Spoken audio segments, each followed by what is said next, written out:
నిర్గమకాండం 1వ అధ్యాయం 12వ వాక్యాన్ని మనం చదివినప్పుడు,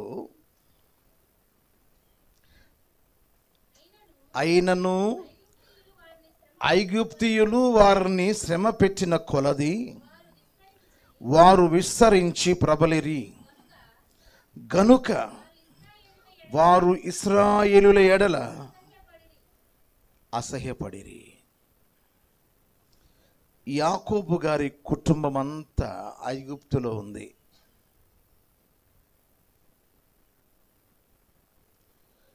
చివరికి యోసేపు గారు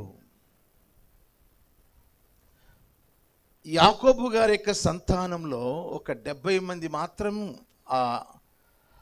ఆ ఐగుప్తు దేశంలో మిగిలి ఉన్నారు.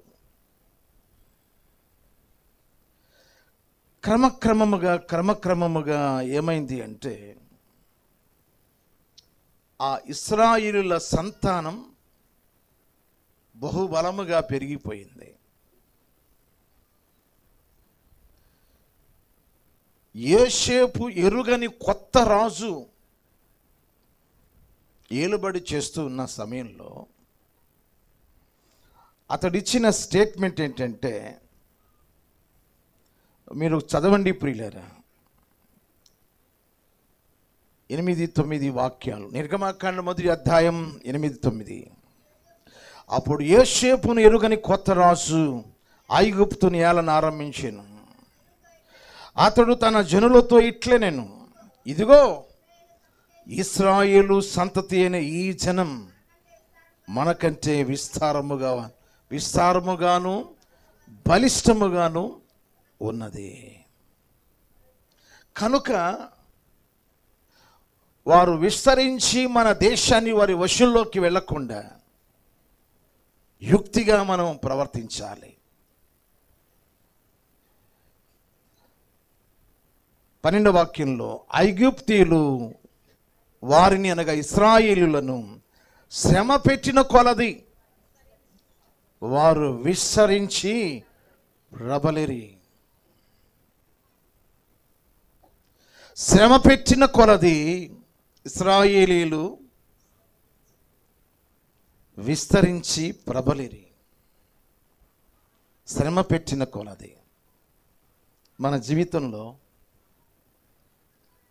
శ్రమలు మనకు ఏం తెచ్చి పెడతాయంటే, గొప్ప ఆత్మీయ అనుభవాన్ని తెచ్చిపెడతాయి.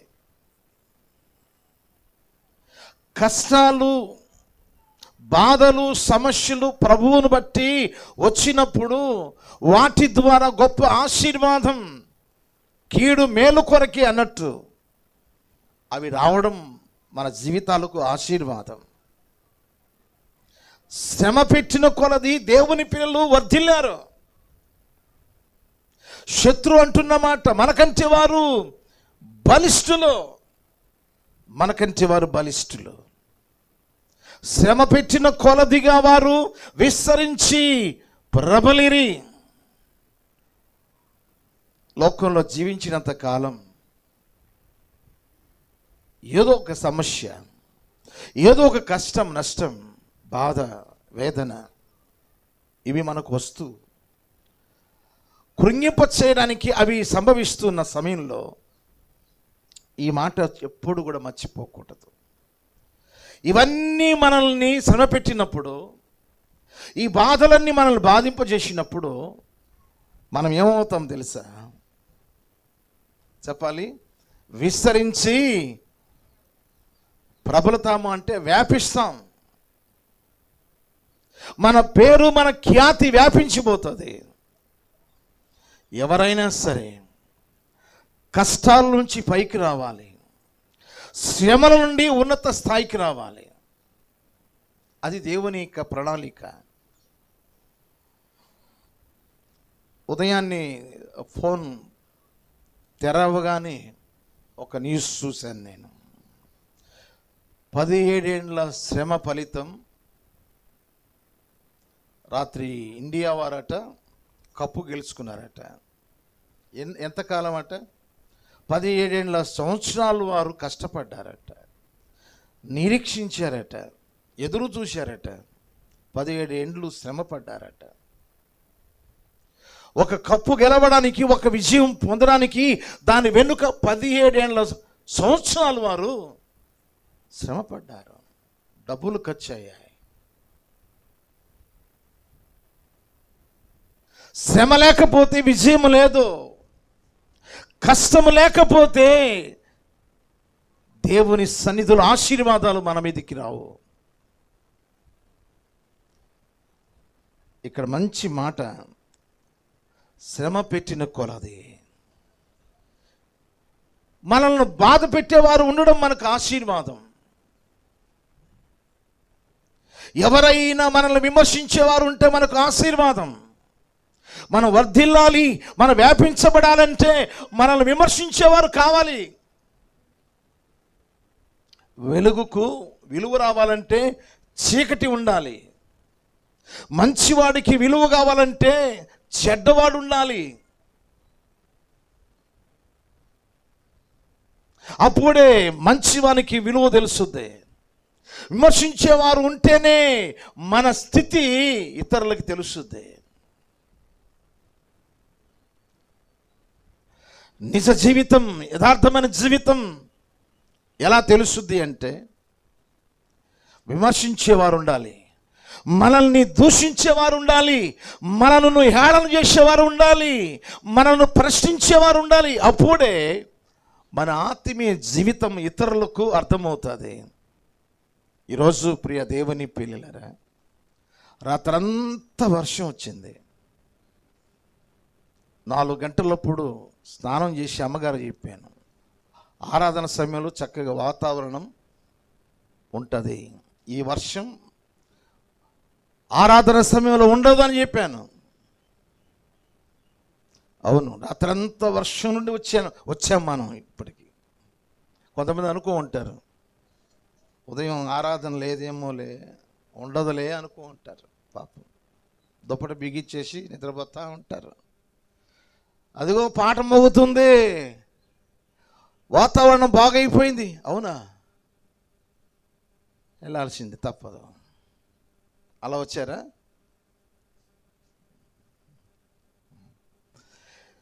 క్రీస్తునందు నా ప్రియమైన దేవుని పిల్లలారా, దేవుని విలువ తెలవాలి, దేవుని మహిమ తెలవాలి అంటే కష్టాల్లో నుండి దేవుడు మనల్ని తన అనుభవంలోకి మనల్ని నడిపిస్తూ ఉంటాడు. కష్టాల్లో ఉన్నప్పుడు ఎప్పుడు కూడా కృంగిపోకుండా, ఆనంద సమయంలో కూడా దేవుని మర్చిపోకుండా, అన్ని కాలాలలో దేవునికి మనము మహిమకరముగా జీవించాలి. కాబట్టి కొంతమంది ఏమంటారంటే, అసలు ఎప్పుడూ సుఖపడలేదండి, నేను బాధలు వెంబడి బాధలు వస్తూనే ఉన్నాయండి, అసలు ఏ రోజు సుఖపడ్డానండి నేను. యేసుక్రీస్తు వారి కోసం ఈ భూమి మీద మనం బతుకుతున్నప్పుడు ఒక మంచి సాక్ష్యాన్ని మనం సంపాదించుకొని ఈ భూలోకాన్ని వదిలిపెట్టేయాలి. ఒక మంచి ఆత్మ సంబంధమైన చరిత్రను మనము స్థాపించాలి. మనుషుల ఆచారాలు, మనుషుల పద్ధతులు, మనుషుల మర్యాదలు, కుల కట్టడలు, కుల సాంప్రదాయాలు ఎప్పుడైతే వాటిని చంపుతామో అప్పుడే ప్రభువు కొరకు మనం జీవించగలుగుతాం. మీకు ఒక 3 విషయాలు మీకు చెప్తాను ప్రియులారా. 3 విషయాలు మీకు ఈరోజు జ్ఞాపకానికి తీసుకొస్తున్నాను. శ్రమ పెట్టిన కొలదిగా ఇశ్రాయేలీయులు ఏమయ్యారట? విస్తరించి ప్రబలిరి. వారు ఎట్లా విస్తరించారంటే బలిష్టంగా శక్తివంతులుగా బలమైన వారుగా విస్తరించిపోయారు. ఒక రోజున ఆశ్చర్యకరమైన అద్భుతకరమైన ఇశ్రాయేలీయుల పక్షంగా దేవుడు ఐగుప్తులను సముద్రంలో వారిని నేలమట్టం చేసి అదే సముద్రంలో ఎండిన నేలగా దేవుడు చేసి ఏం చేశాడండి? దాటిచ్చాడు. రాజులు మొదటి గ్రంథంలో 8వ అధ్యాయం 51వ వాక్యం చదవండి. వారు అనగా ఇశ్రాయేలీయులు ఐగుప్తులో నుండి ఆ ఇనుప కొలిమిలో నుండి నీవు రప్పించిన నీ జనమును నీ స్వాస్థ్యమునై ఉన్నారు. ఇనుప కొలిమి, నిప్పుల కొలిమి,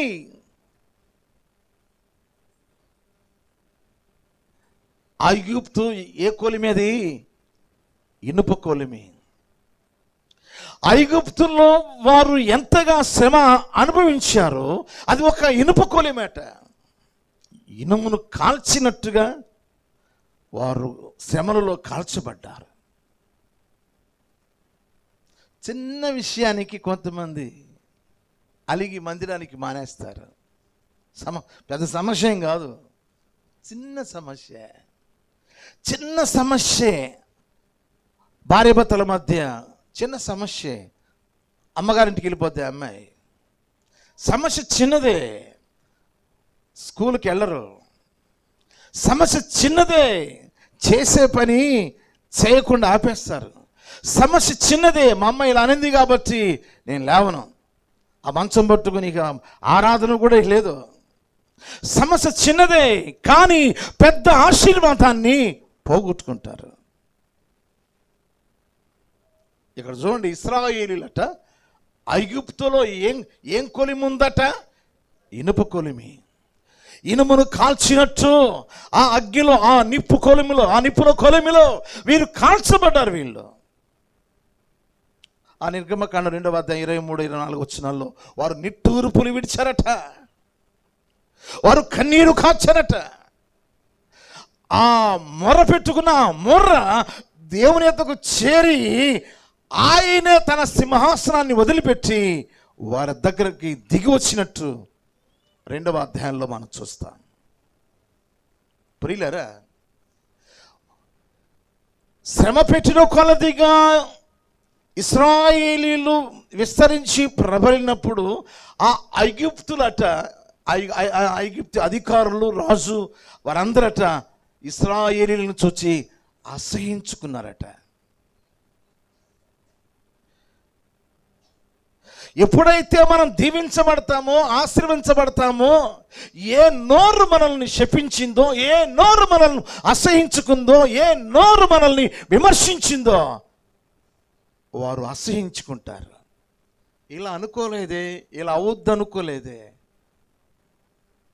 మధ్యలోనే పోతారనుకున్నానే, వాళ్ళు బాగయ్యారా, వాళ్ళు బాగున్నారా, అలా అనుకోలేదే. వాళ్ళు అసహించుకుంటున్నారంట ఐగుప్తీయులు. ఇశ్రాయేలీయులు మాత్రము శ్రమ పెట్టిన కొలదిగా, శ్రమపరిచిన కొలదిగా, బాధ అనుభవించిన కొలదిగా విమర్శించబడుతున్న ఆ ఇశ్రాయేలీయులు, బాధ అనుభవిస్తున్న ఇశ్రాయేలీయులు ఏమయ్యారు? విస్తరించి ప్రబలేరే కానీ వారు కృంగిపోలేదు, వారు విడవబడలేదు, అవమానపరచబడలేదు. ఎవడైనా క్రీస్తునందు విశ్వాసం ఉంచిన వాడు సిగ్గుపరచనివాడు దేవుడు. బాధలు వస్తుంటే రాని అని చెప్పాలి మీరు, కష్టాలు వస్తే రాని అనాలి. ఎందుకని? అవి మనకు దీవెనలు తెచ్చిపెడతాయి, మనకు ఆశీర్వాదాలు తెచ్చిపెడతాయి. కృంగిపోకూడదు. చాలామంది మనల్ని విమర్శించేవారు ఎంతమంది ఉంటే అంత మంచిది మనకు. మనల్ని సనిగేవారు ఎంతమంది సనుక్కుంటే అంత మంచిది మనకు. మనల్ని అసహించుకునేవారు ఎంతమంది ఎక్కువ మంది ఉంటే అంతగా మనకు దీవెనలు వస్తాయి. ఎందుకని? నిన్ను పరీక్షిస్తాడు దేవుడు. ఆ కష్టాలలో, ఆ శ్రమలలో, ఆ బాధలలో నిన్ను పరీక్షిస్తాడు. ఇశ్రాయేలులట ఆ ఇనుప కొలిమి నుండి వారు బయటకు వచ్చిన తర్వాత అక్కడ ఉన్న మాట ఏంటంటే, నీవు రప్పించిన నీ జనమును నీ స్వాస్థ్యమునై ఉన్నారు. ఎవరయ్యా జనం? ఆయన జనం ఎవరు? ఆయన స్వాస్యం ఎవరు అంటే ఇనుప కొలుములో నుండి వచ్చినవారు, బాధల కొలిమిలో నుండి వచ్చినవారు, కష్టాల కొలిమిలో నుండి వచ్చినవారు ఆయన జనం, ఆయన స్వాస్థ్యం. ఎవరికయ్యా ఆస్తి? ఎవరికయ్యా ఆస్తి? కష్టపడే వారికి దేవుని ఆస్తి. దేవుని ఆశీర్వాదం ఎవరికి? దేవుని కొరకు శ్రమలను అనుభవించిన వారికి. శ్రమ పెట్టబడిన ఆ ప్రజలకు దేవుడు ఆ ఇనుప కొలిమి అనబడిన ఐగుప్తు నుంచి వారిని బయటకు తీసుకొచ్చి, మీరు నా జనులు, మీరు నా స్వాస్థ్యము అని వారి మీద ముద్ర వేశాడు. క్రీస్తునందు ప్రియ దేవుని పిల్లలారా, వస్తాయి వ్యాధులు, వస్తాయి బాధలు, వస్తాయి మరణకరమైన వ్యాధులు, వస్తాయి మరణకరమైన ప్రమాదాలు వస్తాయి. అవన్నీ రానియాలి, మనం పిలవాలి వాటిని. అవి వస్తేనే అప్పుడు ఆశీర్వాదం విలువ తెలుస్తుంది. దానిలోండి నా దేవుడు తప్పిస్తాడు అన్న విశ్వాసం నీకుంటే, నీ విశ్వాసాన్ని బట్టి దేవుడు ఏమిస్తాడు? స్వాస్థ్యం ఇస్తాడు. ఐగుప్తు అనేది శ్రమల కొలిమి, అది ఇనుప కొలిమి. అందులోంచి దేవుడు బయటికి తీసుకొచ్చి తన స్వాస్థ్యముగా ఆయన ఏర్పాటు చేసుకున్నాడు.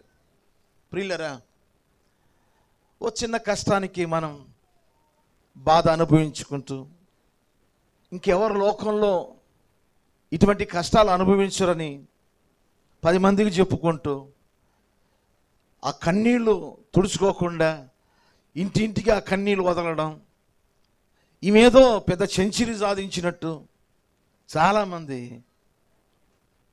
దేవుని కోసం మనం కష్టపడాలి, దేవుని కోసం మనం శ్రమ అనుభవించాలి. మనం చేసుకున్న ఆ కాపురాన్ని బట్టి, మన చేతులారా చేసుకున్న వాటిని బట్టి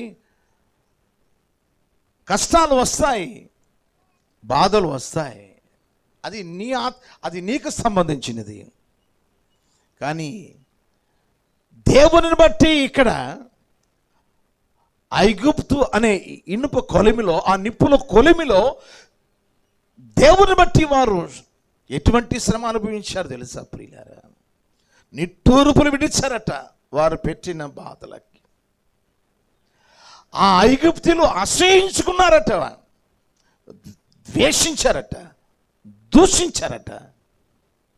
అయితే ఆ శ్రమలన్నిటిలో నుండి దేవుడు వారిని విస్తరింపజేశాడు, ఆశీర్వదింపజేశాడు. కానీ వారిని వదిలిపెట్టలేదు. పగటి కాలమందు మేఘస్తంభములోను, రాత్రి కాలమందు అగ్నిస్తంభములోను వారికి తోడుగా ఉండి ఆ షకిన మేఘం కింద వారిని కప్పుకొని కాపాడొచ్చు. ఏమండి, ఒకసారి మనం 3 సార్లు స్నానం చేయాల్సి వస్తుంది, 2 సార్లు స్నానం చేయాల్సి వస్తుంది. మరి అన్ని సంవత్సరాలు, 40 సంవత్సరాలు స్నానం చేసినట్టుందా?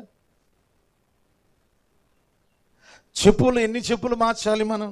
సంవత్సరానికి మారుస్తూనే ఉంటాం కదా. మరి వారి కింద చెప్పులు, వస్త్రాలు ఎన్నిసార్లు ఉతుక్కోవాలి?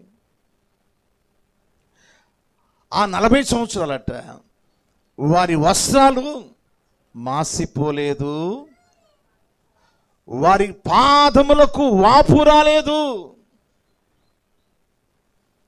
నా ప్రియ దేవుని పిల్లలరా, ఐగుప్తు అనే ఆ ఇనుప కొలిమిలో, ఆ నిప్పుల శ్రమల కొలిమిలో బయటికి దేవుడు వారిని బయటికి తీసుకొచ్చి ఒక మంచి పేరు ఏముందంటే, వారు నా స్వాస్థ్యం, వారు నా జనులు. ఎవరైతే శ్రమల నుండి వస్తారో, ఎవరైతే కష్టాల నుండి బయటికి వస్తారో, వారి పక్షంగా దేవుడు ఉంటాడు. సుఖిస్తూ లోక సంబంధమైన సిరి సంపదల చేత తోలనాడుతో, త్రాగి తందనాలాడుతో, దేవుడు ఎక్కడున్నాడో ఇటువంటి ప్రశ్నలు వేసుకుంటూ దేవునికి తిరుగుబాటు చేస్తూ డబ్బు చూసుకుంటూ అహం పట్టి గర్విష్ఠురాలుగా జీవిస్తూ దేవునికి విరోధిగా జీవిస్తున్న జీవితాలు ఏమైపోయాయో ఆ సముద్రంలో, ఆ ఎర్ర సముద్రంలో నేలమట్టం చేయబడ్డారు. భయపడిపోయి ఇశ్రాయేలీయుల దేవుడు గొప్పవాడు, ఆయన రోషము కలిగిన వాడు అని వారు ఒప్పుకున్నారు. నీ దేవుడు నీ పక్షంగా ఉంటే ఇటువంటి సాహస కార్యాలు చేస్తాడని తెలిసి ఎందుకు భేద మాటలు మాట్లాడతావు? దిక్కులేని దానిలాగా మాట్లాడతావు. నాకు ఎవరు లేరండి, నన్ను ఎవరు చూస్తారండి, నన్ను ఎవరు కాపాడతారండి, ఎందుకు ఆ భేద మాటలు? నీ దేవుడు ఏమయ్యాడు చెప్పండి. ఒక ఆమె అన్నది, ఆ 4 ఏళ్లలో ఎట బతుకుతావయ్యా నువ్వు? పాపం చాలా ప్రేమతో చెప్పినట్టు అది నాకు విమర్శించినట్టు ఉంది, కానీ నన్ను బాధ పెట్టినట్టుంది. కానీ ఆ 4 ఏళ్ళలో ఎలా ఉంటుంది? నేను ఎవరిని బట్టి వచ్చాను 4 ఏళ్ల మధ్య? చెప్పండి. నేను అదే చెప్పాను, అమ్మ నువ్వేమన్నా నేను అడిగానా నిన్నేమన్నా నన్ను పోషించమని, లేకపోతే నాకేమన్నా సాయం లేదే, నీకెందుకు అంత బాధ కలిగింది? నా దేవుడు ఎవరనుకుంటున్నావు? ఆమె నోరు మూసేసింది ఆ మాట చెప్పగానే. మళ్ళీ ఆమె 40 సంవత్సరాల నుంచి ఇక్కడి నుంచి చీరాలకి వెళ్ళి భక్తి చేస్తుందా?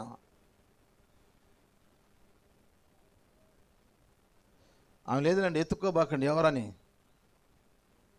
మన వాళ్ళందరికీ ఏంటంటే ఆమె ఎవరై ఉండొచ్చు ఈ ఆలోచనలోకి వెళ్ళిపోతారు. లేదు, ఆమె చనిపోయింది. ఈరోజు ప్రియ దేవుని పిల్లలారా, మన జీవితంలో ఐగుప్తు కొలిమి ఉండాలన్నా వద్దా?